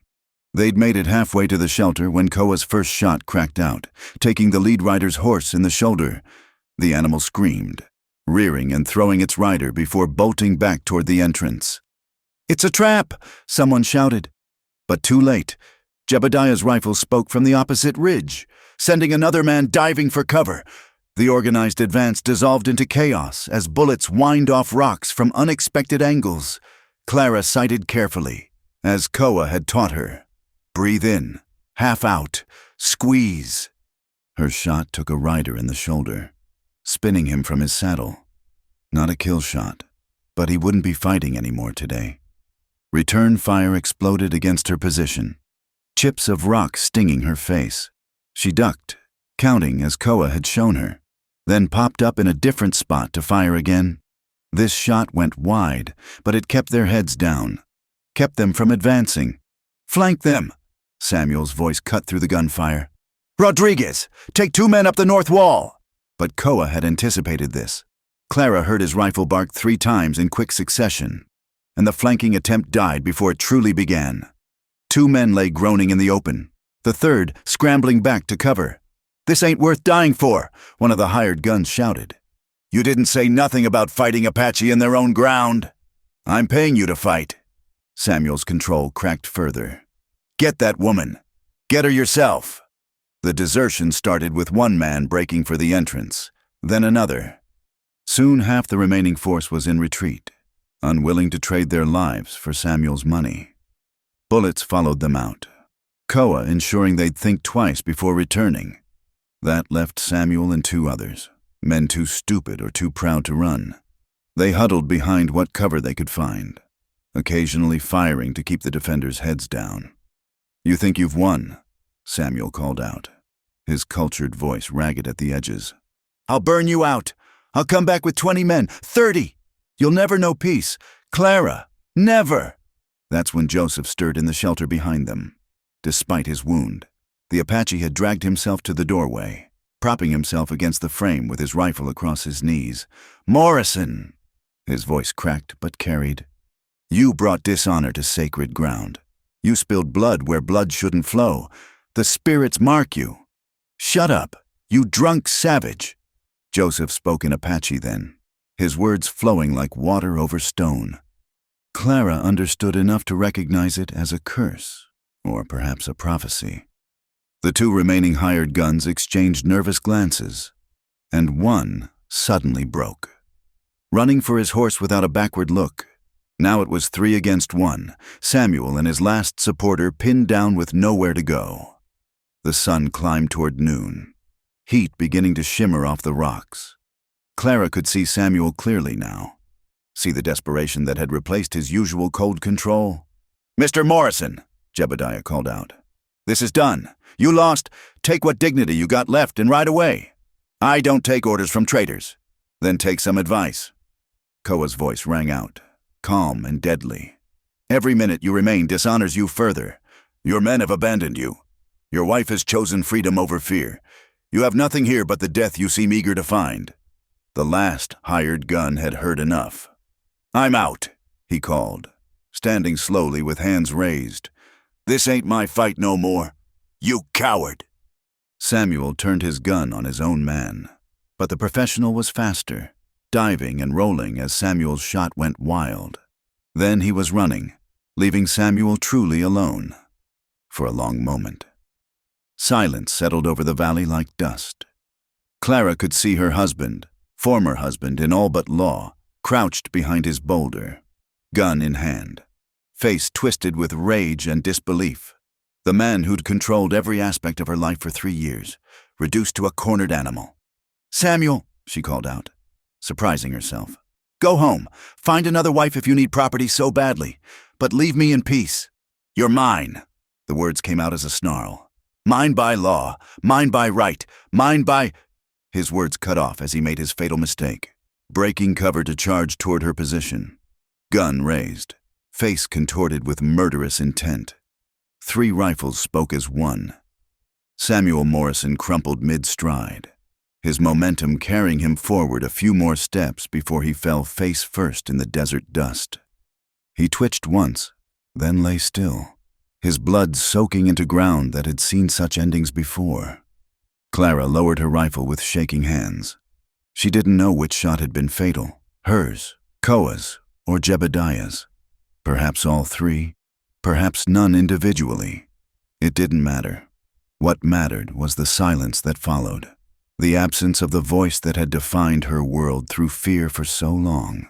She climbed down from her position on unsteady legs, drawn toward the still form despite herself.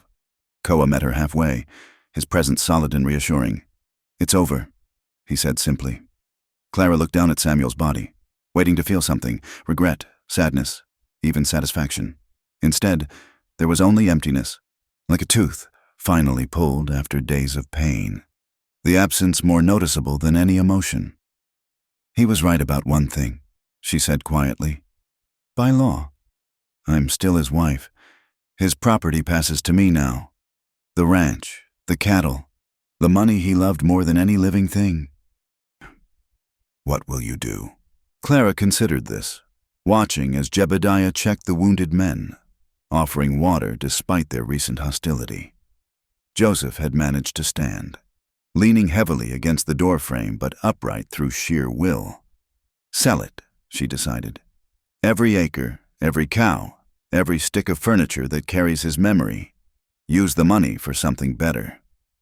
Such as? She looked around the valley, at the ancient drawings on canyon walls, at the clear stream that promised life, at the shelter that had given her sanctuary when she needed it most. Then at Koa, who'd offered her protection without possession, strength without dominance. "A school," she said, the idea crystallizing as she spoke, "for children who have no other chance. Apache children forced onto reservations, Mexican children caught between worlds, white children too poor for town schools, a place where they can learn without being told they're less than others." Koa's rare smile transformed his face. The desert would approve, knowledge flowing like water, giving life where it's needed. "Will you help?" The question carried more weight than the simple word suggested. "Try to stop me." As the sun reached its zenith, they worked together to deal with the aftermath, tending wounds, gathering weapons, preparing the single body for burial.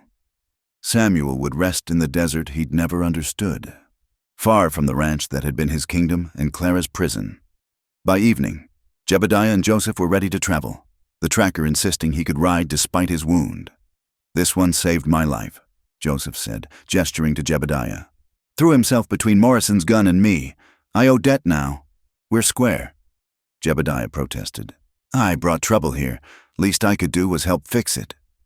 "Where will you go?" Clara asked. The older man shrugged. "Wherever men need honest gun work, I suppose.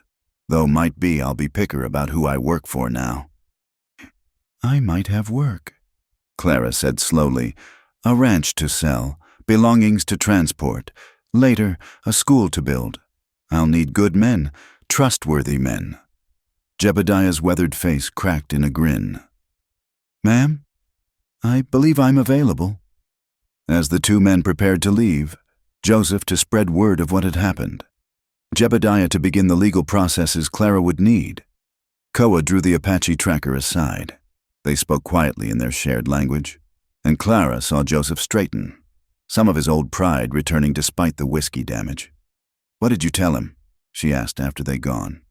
"That the desert offers second chances to those who seek them honestly, that a man who remembers his honor can reclaim it." Koa paused. "And that if he helps spread the true story of what happened here, Samuel Morrison's name will carry the shame he tried to put on others." They stood together as sunset painted the valley in shades of gold and crimson. The day's violence seemed distant already, absorbed by ancient stone that had witnessed so much across the centuries. Clara felt the last of her fear dissolving, leaving space for something new to grow. "I should go to town soon," she said. "Face the legal matters, claim what's mine by law so I can give it away freely. When you're ready, the valley isn't going anywhere." "Neither am I," Clara said firmly. "This is home now. Whatever else I build, wherever the school rises, this valley will be part of it, a place where children can learn that strength doesn't require cruelty, that different bloods can flow together like streams joining a river." Koa took her hand, his calluses rough against her teacher's soft palm. But she had calluses of her own now, earned through survival and choice. "Then we build together," he said. "Your vision, my knowledge, creating something neither could make alone." As darkness gathered, bringing the desert's night music of coyotes and owls, Clara stood in the entrance of the valley that had sheltered her, saved her, remade her. Samuel Morrison lay buried beyond the canyon walls, his threat as dead as his body. The woman he'd tried to break stood free, preparing to use his hoarded wealth to lift others from their own prisons. Justice came in many forms. Tonight, it wore the shape of a teacher with scarred feet and steady hands, planning a future where no child would grow up believing they deserved less than dignity, less than choice, less than freedom. The desert approved, wind singing through the canyon like a blessing.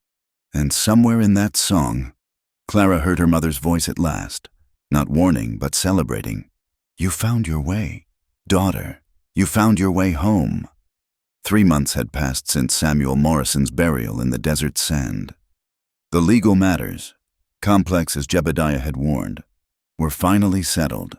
Clara was recognized as Morrison's widow and sole heir, his considerable fortune passing to her despite the scandal that surrounded his death. The territorial judge, after hearing testimony from Jebediah and 2 of the fleeing gunmen, ruled it self-defense. "A man who brings violence to sacred Apache ground," he'd said, "shouldn't be surprised when violence answers." Now Clara stood in the valley's morning light, teaching letters to an unexpected student. Koa sat cross-legged on a flat stone, brow furrowed in concentration as he carefully copied the alphabet she'd written in the dirt. "Your hands know more important things than making these marks," Clara said, watching him struggle with the unfamiliar motions.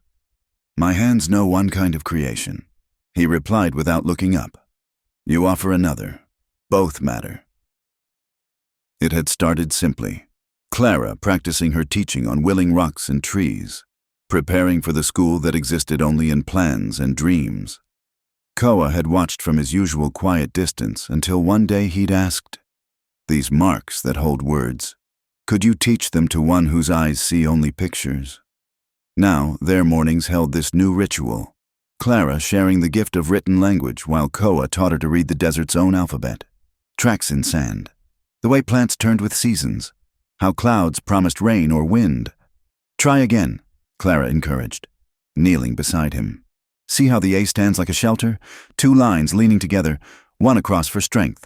His next attempt was better, more confident. In Apache, he said, still focused on his work. We have no written words.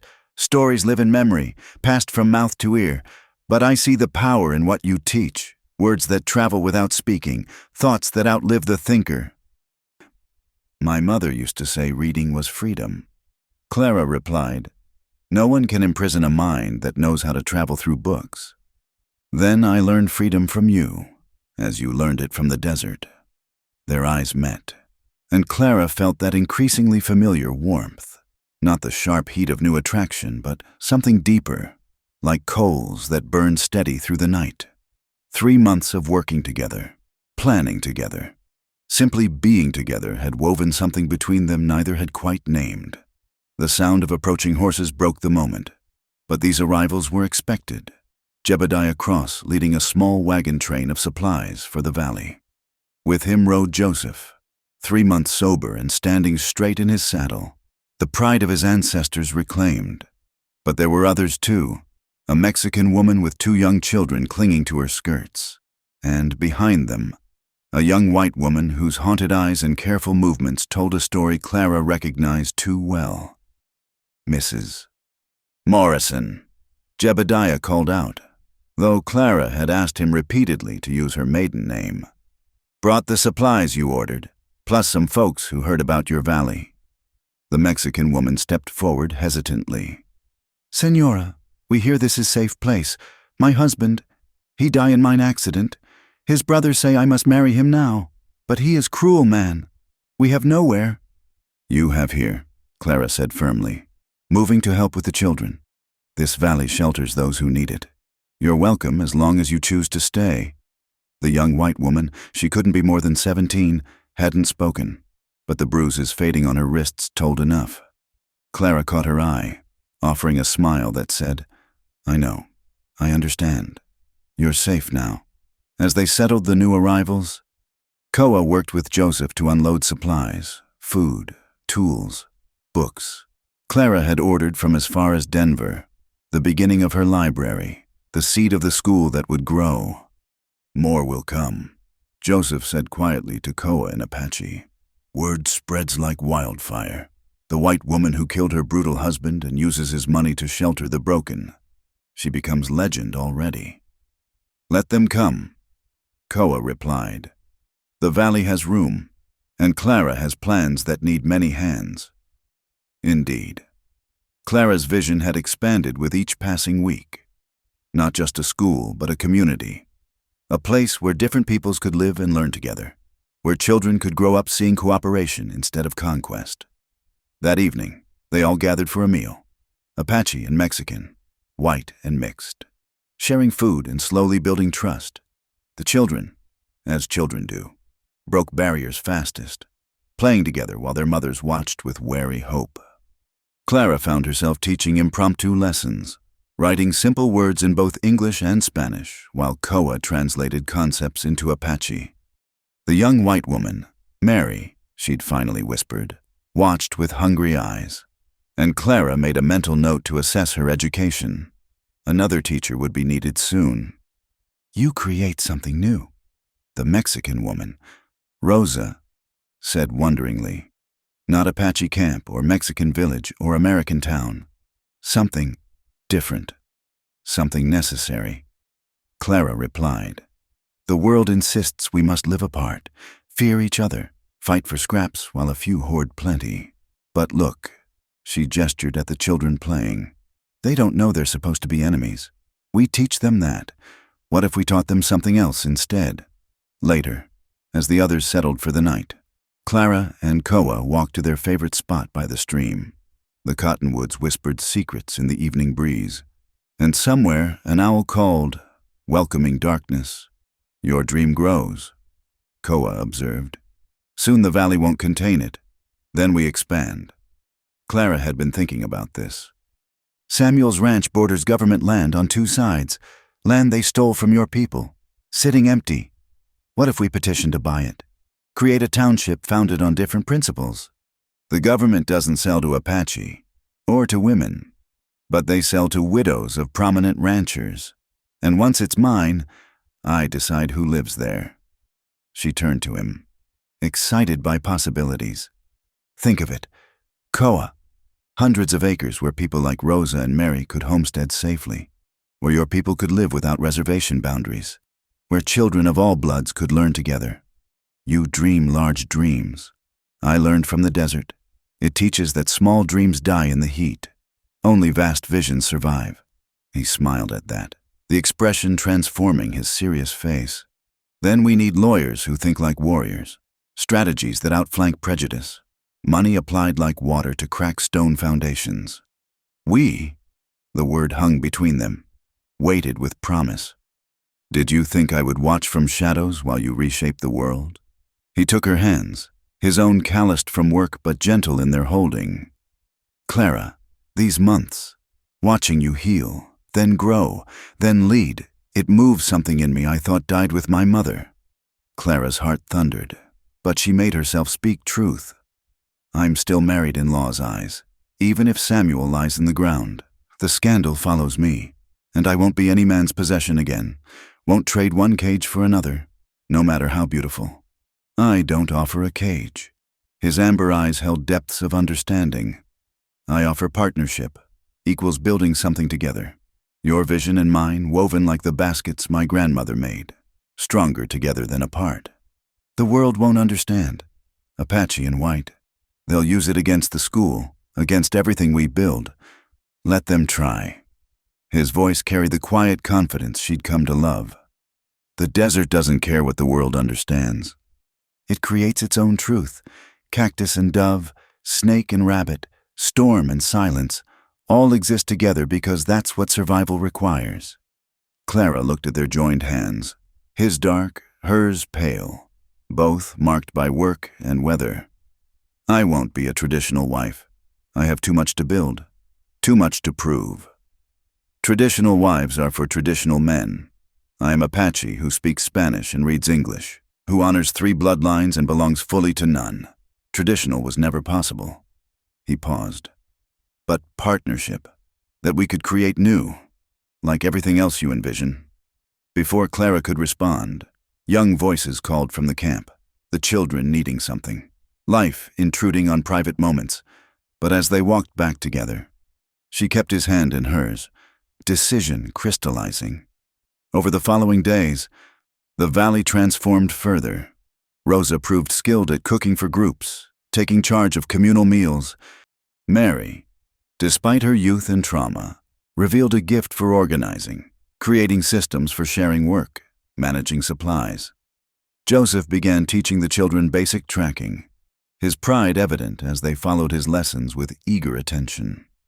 It's beginning, Clara told Jebediah one morning as he prepared for another supply run.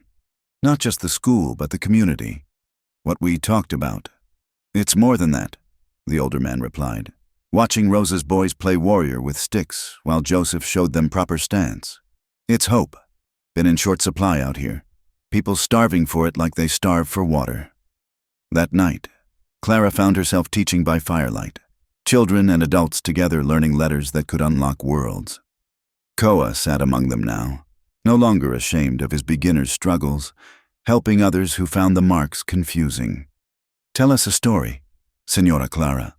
Rosa's youngest pleaded, about the letters, how they came to be. Clara thought, then began weaving truth and legend as her mother had done. Long ago, people could only share stories when they sat together, like we do now. But one day, a woman needed to send her wisdom to children far away. As she spoke, she caught Koa's eyes across the fire. He nodded slightly. Approval, understanding, something more. Tomorrow they would face new challenges. The territorial government would resist their land petition. Samuel's relatives might challenge the will. The world would insist their small experiment in cooperation must fail. But tonight, in this hidden valley that had become visible hope. Anything seemed possible. Clara had learned to shoot and build fire, to read tracks and find water. Koa was learning to write his name and read simple words. Mary was smiling for the first time since she'd arrived. Rosa's children slept without fear. The woman discovered that marks could hold meaning. Clara continued her story. That wisdom could travel without feet, that love could speak without voice. And so she taught others. Who taught others? Until no thought needed die with its thinker. The fire crackled, sending sparks into the star-filled sky like prayers made visible. In this moment, Clara understood what she'd really been building, not just a school or even a community, but a new kind of family. One bound not by blood or law, but by choice and shared purpose. Tomorrow would bring its challenges, but tonight, surrounded by people who'd found their way to sanctuary and chosen to help it grow. Clara felt the solid ground of certainty beneath her feet. She'd walked into the desert expecting death. Instead, she'd found life more abundant than she'd dared imagine. And at the center of it all, constant as the mountains that cradled their valley, was the man who'd offered her water when she thirsted, shelter when she fled, partnership when she stood ready to build. Together, they were writing a story the desert would remember, a tale of transformation that proved sometimes the greatest victories came not from conquest, but from cooperation, not from taking, but from giving, not from fear, but from the daily choice to trust in tomorrow's possibilities. The owl called again, and Clara smiled. Even the night singers approved. A year had passed since Clara Morrison stumbled into the valley more dead than alive. Now she stood on the same ridge where Koa had first spotted her, but everything had changed. Below stretched not just the hidden valley, but the beginnings of something unprecedented. A settlement where Apache, Mexican, and Anglo families lived as neighbors, where children learned in 3 languages, where the impossible had become everyday reality. The territorial governor arrives tomorrow, Jebediah said, joining her on the ridge. He'd become her right hand in legal matters, his weathered face now permanent fixture in their growing community. Bringing a federal marshal and 2 legislators, they want to see this experiment for themselves. Clara nodded, unsurprised. Their petition to purchase the surrounding government land had caused an uproar in the territorial capital. A woman, a scandalous widow who'd killed her husband, daring to create a mixed settlement. It challenged every assumption about how the West should be won. "Let them come," she said, echoing words Koa often used. "They'll see children reading together who they insist should be enemies. They'll see prosperity where they predicted failure. They'll see the future, whether they recognize it or not." Down in the valley, she could see that future taking shape. Mary, no longer the terrified girl who had arrived months ago, taught arithmetic to a mixed group of students under the cottonwoods. Joseph demonstrated traditional Apache farming methods, while Rosa's boys translated for the Spanish-speaking families. And Koa, her partner in every sense now, worked with the newest arrivals, helping them choose land for their homes. They'd married 2 months ago in a ceremony that blended traditions: Apache blessings, Mexican music, American legal documents. The scandal had been immediate and intense, but also irrelevant. Out here, results mattered more than propriety, and their results spoke louder than any gossip. "Mrs. Nayati," a young voice called.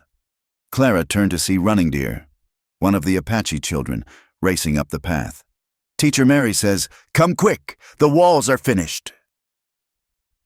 Clara followed, smiling at how the children used her married name so naturally. In town, she was still the Morrison widow to those who dealt with her money.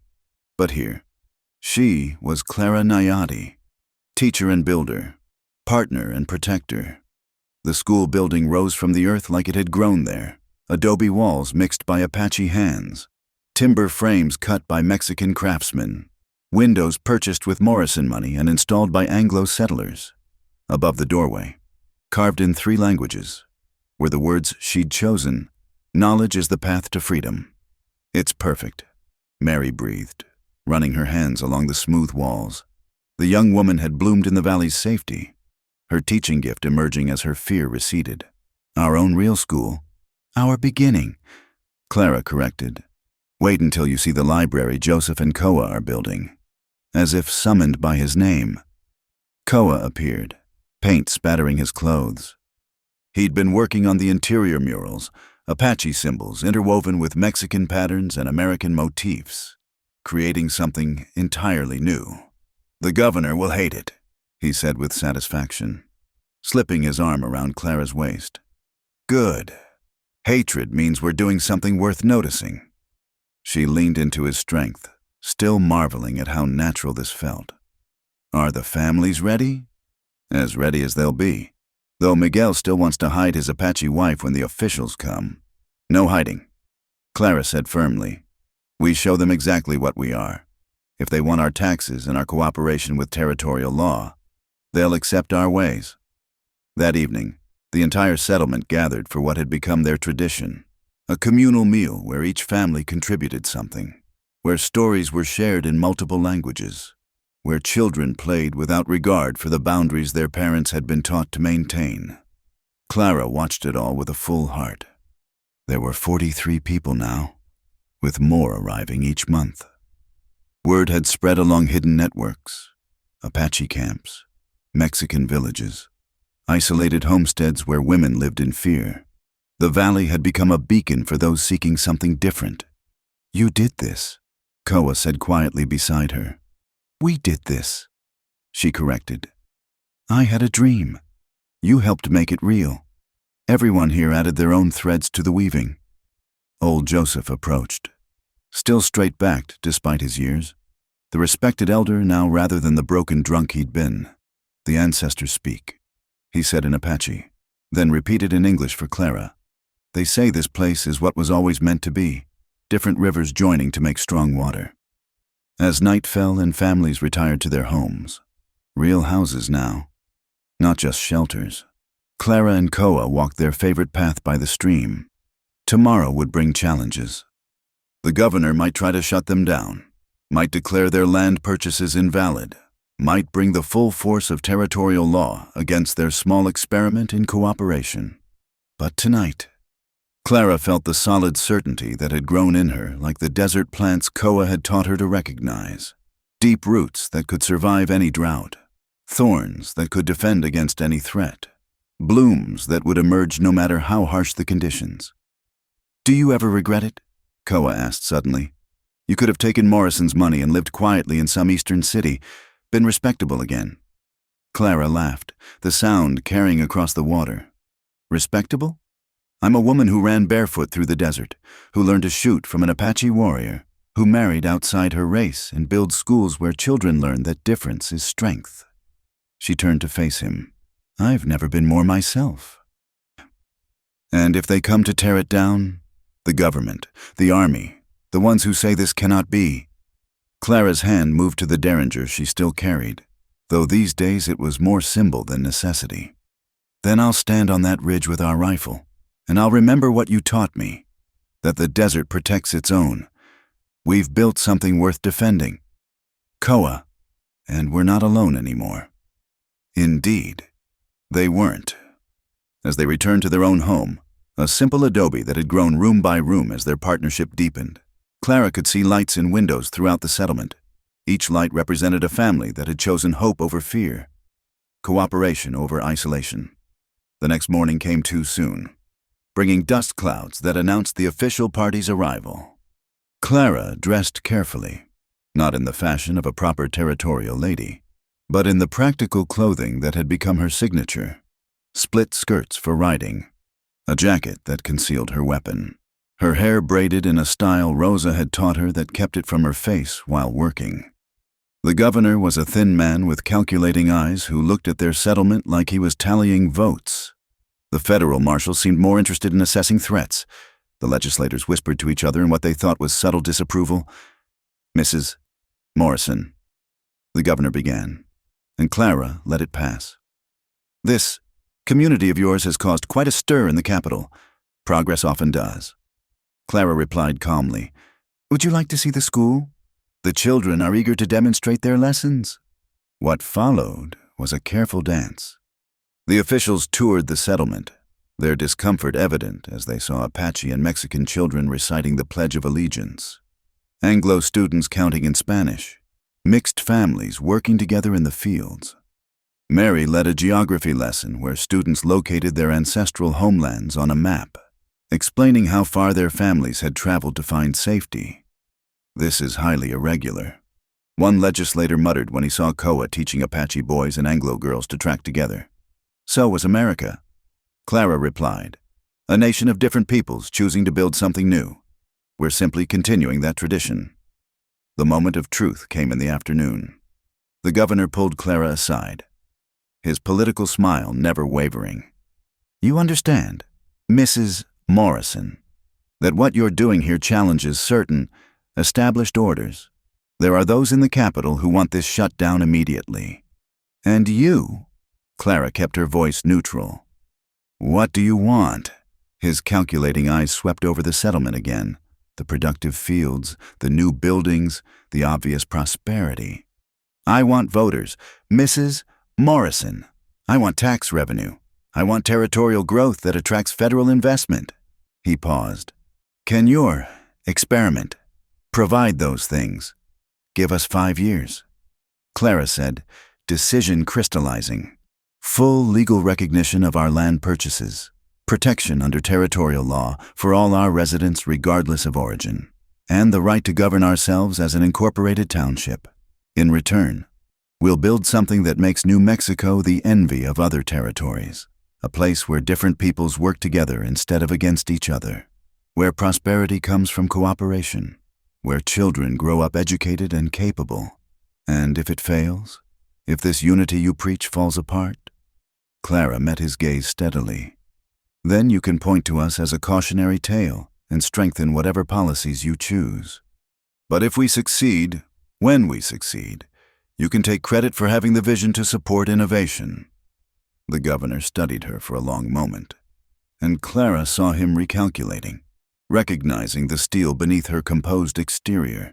This was no romantic dreamer, but a woman who'd survived the desert, faced down armed men, and built community from nothing.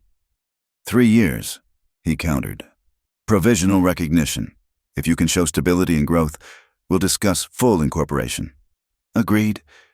Clara extended her hand like a man would, and after only slight hesitation, the governor shook it. As the official party prepared to leave, the federal marshal approached Koa.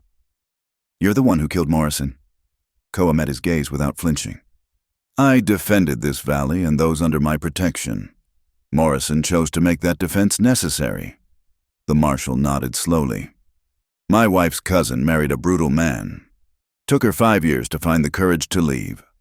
She wasn't as fortunate as Mrs. Nayati, is it now, to find somewhere safe to run." He touched his hat. "I'll report that I found no violations of federal law here." After they left, the settlement erupted in celebration. They'd won a reprieve, a chance to prove that their way could work. Children whooped and ran while adults embraced, tears and laughter mixing in the desert air. That night, Clara stood once more on the ridge, but now Koa was beside her. Their hands joined as they looked out over what they'd built. Lights glowed in windows below, and the sound of Joseph's drum carried on the wind as he taught the children, all the children, traditional songs. "I was so broken when I came here," Clara said softly. "So certain my life was over. The desert breaks us all." Koa replied, "The question is whether we let it remake us stronger or simply scatter our pieces to the wind. You remade me." "No." He turned her to face him, amber eyes serious in the moonlight. "You remade yourself. I just offered water when you thirsted. You chose to drink, to survive, to build. You chose to transform Clara Morrison, the victim, into Clara Nayati, the creator. Clara Nayati." She smiled at the name that bound her to him and to this place. "I like who she's becoming." "Becoming?" Koa gestured at the thriving settlement below. "Look what you've already become. Teacher, leader, visionary. The woman who looked at the desert and saw not emptiness, but possibility. The woman who found a partner who saw the same possibilities." Clara corrected. "None of this exists without you." "Koa, Your knowledge, your protection, your faith when mine faltered. They stood together in comfortable silence, the night wind carrying promises of rain that would make the desert bloom. Tomorrow would bring new challenges, supplies to manage, disputes to settle, the endless work of building something that had never existed before. But tonight was for gratitude, for wonder at how far they'd traveled from that desperate flight into the desert. "Do you remember what you told me that first night?" Clara asked. "That the desert had claimed me, would protect its own." "I remember. You were right. But I don't think either of us understood what that meant. That the desert would claim not just me, but everyone who needed sanctuary. That it would protect not just individual lives, but a whole new way of living." A coyote called in the distance, answered by another, then another, a whole pack singing to the stars. Once that sound had terrified Clara, now she heard it as the desert's own celebration, its acknowledgement of what grew in this hidden valley that was hidden no longer. "We'll face more challenges." Koa said practically, "Men like Morrison who believe in taking rather than building. Governments that prefer people separated and weak rather than united and strong. Those who profit from the current order won't yield easily. Then we'll face them as we've faced everything else," Clara said, fierce with certainty. "Together, with truth as our weapon and community as our shield, with the knowledge that what we build here will outlast those who oppose it because it's rooted in love rather than fear." She turned in his arms, looking up at the man who'd saved her life and helped her save her own soul. "I love you, Koanayati, not because you rescued me, but because you saw me clearly when I couldn't see myself, because you offered partnership when you could have claimed possession, because you dream as largely as the desert itself. And I love you, Clara Nayati," he replied, voice rough with emotion. "Because you took the pain meant to break you and transformed it into purpose. Because you see people as they could be, not just as they are. Because you build bridges where others build walls." They kissed under the vast desert sky.